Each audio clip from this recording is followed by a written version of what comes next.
Hey everyone, how are you today? Hopefully good. All right, no word of a lie. This is like the 10th time I try to do this. I don't know, for some reason it's just not happening today, but I am stubborn and it will. So, with that said, it's story time today. It's Wednesday. And yes, I dyed my hair a darker color. And the story will be Julie Legare. And let's get started. And hopefully I can finish it this time. A few years ago, I was spending some time with friends exploring old, supposedly haunted places.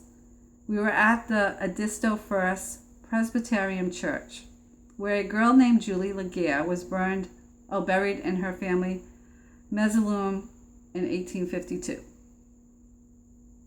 People reported hearing unearthly screams time and time again, but never investigating the cause of it. 15 years later, when they opened the door to the mausoleum to enter the next family member who had died, finding her corpse huddled in the corner next to the door, arms outstretched as if still trying to find the exit. That's kind of intense. Well, my friends thought it would be a funny idea to shut the giant stone door, which was originally open, behind me and pick me up in the morning. The bastards left me there. I tried and tried using all my strength, but I couldn't budge it. It had taken 4 people to put it in place. In the dark, I resigned myself to the night ahead of me. Nice friends. Just like lock him or her in there, it doesn't say. So yeah. Now, I normally don't frighten easily, but sitting there in a relatively small place, surrounded by a looming pressure that I couldn't begin to explain, the darkness itself seemed to try to consume me. From all around, it felt like weight was pressing against my skin, making even breathing hard. I sat in the dark for what must have been hours. Then I heard the scratches. They were faint at first. I was sure it was my imagination, but soon they became more and more frantic as time passed. I huddled up in one of the corners farthest from the door and tried to cover my ears, but nothing could stop the growing catastrophe. This all may have lasted for a few minutes, but each second was an unbearable eternity. I think they messed up on that word, to be honest with you. Then a loud scream echoed through the darkness. It was a wall of unrestrained pain and fear. The scratching stopped. For the first time, I could distinctly make out the sound of a girl sobbing to herself, the pitiful gasping of one without a shred of hope left. I felt such sorrow at the moment, such pain, that I think I forgot how to be afraid. In my heart, all her suffering seemed to resonate. Inexplicably, I found myself apologizing aloud for everything that had happened to her. Hell, a part of me wanted to reach out and feel for a body to hug, but I couldn't bring myself to do it for fear that I truly would find one. I don't know whether or not she heard me or was even aware of my presence. The sobbing continued, and I could again hear fingers against the stone slab that was the tomb door. Well, obviously she wanted to get out. I fell asleep at some point, which I felt was a merciful gift from the fates. I'm not sure how long I was out, but I was woken by a loud and powerful thud as the door slammed against the ground outside. I could tell from the light gray outside that daybreak was near, so I must have slept for at least a few hours.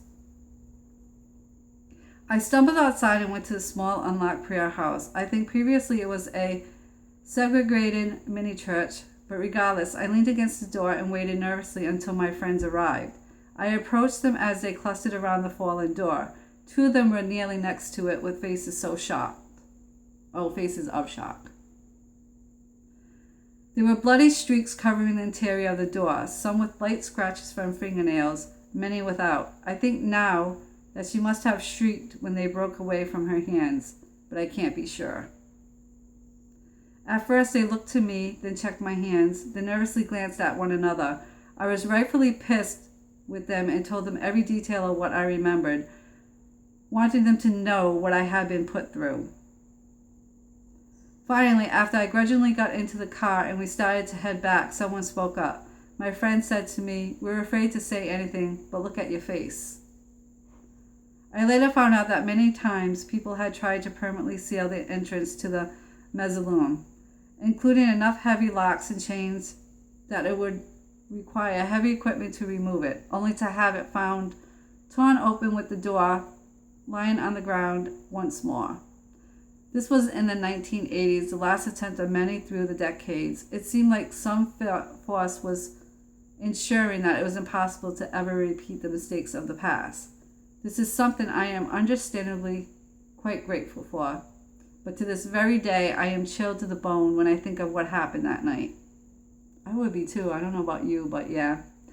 When I reached from the back seat and adjusted the rearview mirror, I saw that there was blood caked on my face, just like the streaks upon the stone slab.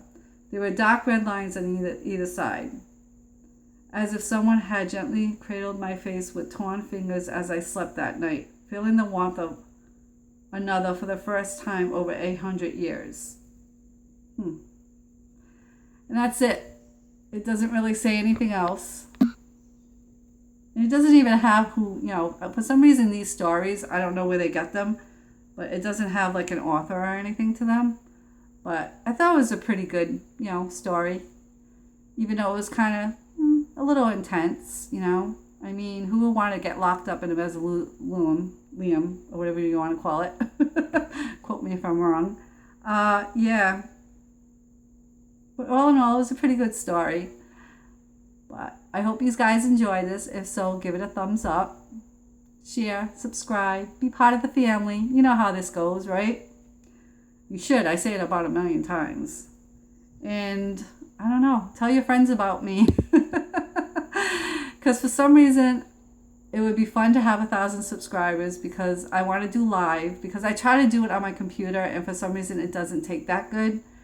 And the quality on my computer is just, I don't know, it's not as good as the phone, even though the phone's not that great, but it's a little bit better than the computer. So, with that said, I'll see you Sunday, and let me know what you think about the story, your thoughts and everything, and talk to you Sunday. Bye, guys. Have a nice week, and stay safe, and have fun. Mwah. See you later.